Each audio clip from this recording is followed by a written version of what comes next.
और बात हम करेंगे मिडिल ईस्ट की, जहां पे अमेरिकी वजीर खारजा मार्को रूबियो एक दौरा कर रहे थे और बड़ी सख्त उन्होंने वहां पे बातें भी कही ईरान के बारे में, डील के बारे में।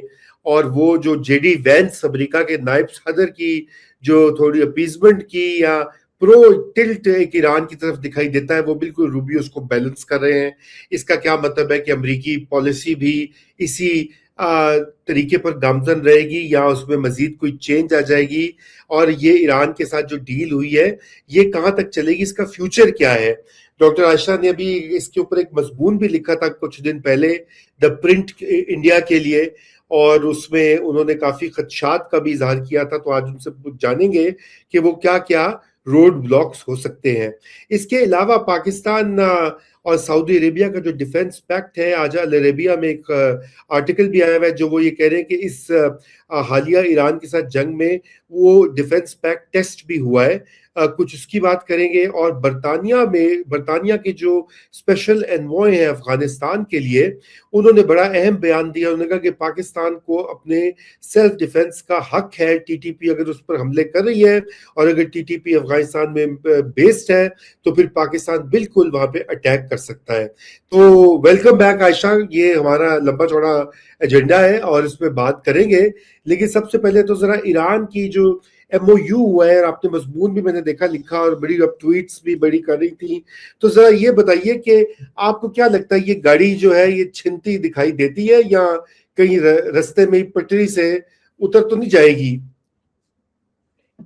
रजा, मैं समझती हूँ कि ये समझ के चले कि रास्ता जो है ना बहुत अपहिल है और बड़ा दुश्वार गुजार है।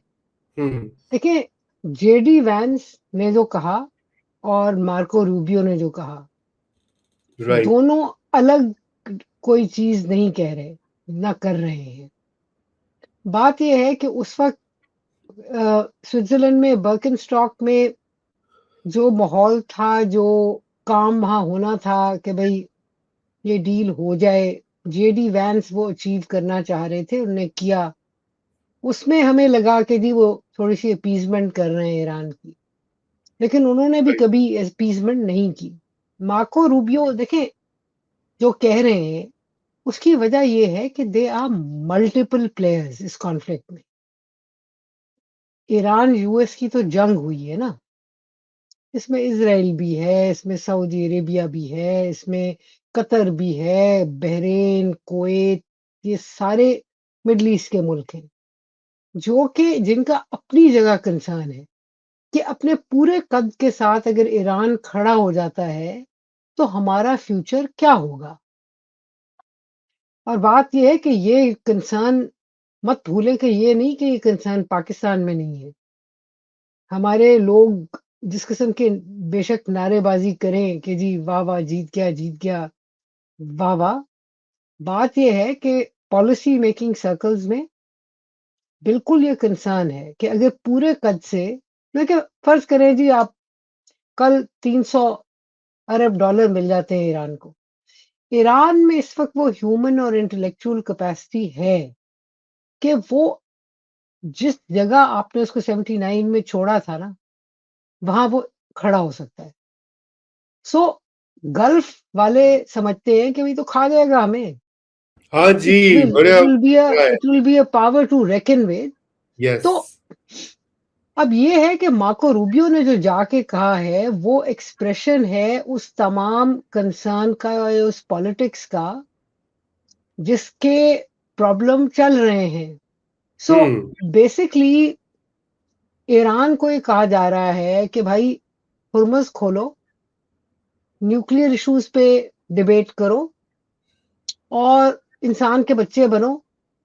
लेबनान में हाथ अपना हटाओ अपने प्रॉक्सी से, और उसके बदले में हम आपको आपके बिहेवियर के उस पे आहिस्ता आहिस्ता करके कुछ पैसे देंगे। राइट। राइट। अब ट्रम्प ने जैसे एक ट्वीट की कि जी ईरान के कोई हम सैंक्शंस लिफ्ट नहीं कर रहे, साथ ही उनके $6 बिलियन रिलीज किए, लेकिन साथ उसकी कंडीशन लगाई कि भाई अमेरिका से वो चीजें खरीदेगा। ठीक है, चलें, एक इकोनॉमी जनरेशन शुरू हो गई ना। फिर कतर जो आके बैठा हुआ था स्विट्जरलैंड में, उसकी वजह ये है कि कतर ने भी उनको कुछ देने का किया है। कुछ जी, मिडल ईस्ट और के मुल्क जो है, वैसे थोड़ी-थोड़ी इंजेक्शन होगी पैसे की। राइट। लेकिन खुल्लम-खुल्ला ये जो 300 अरब शरब है ना, मुझे नहीं आता, नज़र हाँ, आता। और एक ये बात, एक लेट मी फिनिश। दूसरा ये है जी कि अ, इज़राइल बैठा है, जिसकी इस वक़्त कोई यूँ बात नहीं कर रहा। What are they thinking? I am sure उनका भी कंसर्न, और मैं उनको कुछ सपोर्ट नहीं कर रही, उनके उनके पॉइंट ऑफ व्यू को। मैं सिर्फ बता रही हूँ कि उनके ज़हन में क्या होगा, नेतन्याहू के ज़हन में क्या होगा। सो वो उसको कहाँ लेके जाएगा? अब एक बड़ा क्वेश्चन मार्क है कि मिड टर्म इलेक्शंस जो हैं वो होंगे अमेरिका में। अब जब मिड टर्म इलेक्शंस होंगे और से उसकी सबसे बड़ा एक्सप्रेशन ये होगा, ये कहीं नहीं जाएँगे ट्रम्प साहब। आप भी जानते हैं, आप अमेरिका में रहते भी हैं, टाइम गुज़ारते हैं। तो ट्रम्प साहब जाएँगे कहीं नहीं, लेकिन आपकी डिफेंस, फॉरेन रिलेशंस कमिटी वगैरह-वगैरह, अगर डेमोक्रेट्स जीत गए तो इमीडिएटली उनके लोग आ जाएँगे। और दूसरी बात ये है कि जो मैंने सुना है, मेरे गुनाहगार कानों ने, वो यही है कि डेमोक्रेट्स भी, और वो जो कौन-सी है एपेक, जो इज़राइल की फंडेड ऑर्गनाइज़ेशन है, जूइश लॉबी बिल्कुल इफेक्ट अमेरिका में, इफेक्ट है राइट? जी, बिल्कुल। हाँ तो जी। वो बिल्कुल ट्राई कर रहे हैं, कोशिश कर रहे हैं कि ट्रम्प को हरा दें। सो अगर कोई क्राइसिस फिर से मिडल ईस्ट में आता है, तो there is always a possibility कि ये फसाद फिर से शुरू हो जाए। लेकिन उस पीरियड में क्या होगा?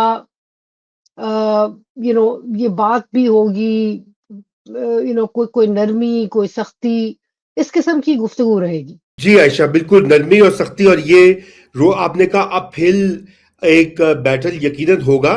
लेकिन मैं थोड़ा सा इसमें आपसे ये जानना जरूर चाहूंगा कि वो आपकी बात दुरुस्त है कि ट्रंप ने कभी कहीं जाना नहीं है, लेकिन ये कि ट्रंप के ऊपर प्रेशर बहुत है डोमेस्टिक पॉलिटिक्स का, कम से कम नवंबर तक। तो नवंबर से पहले पहले वो ये जो मिड टर्म के इंतखाबात, अभी आपने एपेक का भी हवाला दिया, और फिर इसराइल से जो बड़ी तनकीद हो रही है इस पूरी डील के ऊपर, एमओयू के ऊपर।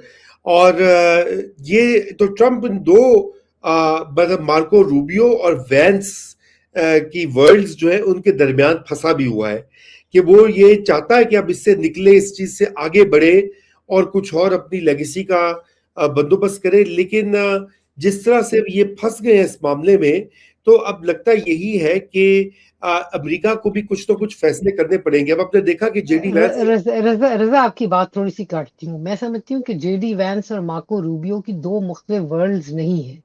हम्म। बॉस एक। जो कह रहा है, ये एक ही वर्ल्ड है। उसमें एक के ज़िम्मे एक काम लगाया गया है, दूसरे के ज़िम्मे दूसरा काम लगाया गया है। देखिए ना, ठीक। आपने जीसीसी कंट्रीज़ को भी तो लेके चलना है ना साथ। वो हम्म। ऑलरेडी वहाँ चीखम-पुकार है। वो पिछले दिनों मैं देख रही थी, वो स्टेटमेंट आई थी सऊदी फॉरेन मिनिस्टर की। उन्होंने कहा जी ट्रंप से हम फारिग हैं क्योंकि ट्रंप ने हमें अबैंडन कर दिया, ये वो। सो अमेरिका ने जीसीसी स्टेट्स को भी साथ लेके चलना है ना। सो राइट। उसमें मैं इसमें कोई डिवीजन नहीं देख रही। जो डिवीजन अगर है वो यही है कि there is of course a very strong pro Israel lobby America में ना। तो जी। प्रेशर डाल रहे हैं। फिर डेमोक्रेट्स हैं, कुछ एक्सट्रीम राइट विंग के भी लोग हैं जो कि चाहते हैं कि अमेरिका कंटिन्यू करे वॉर।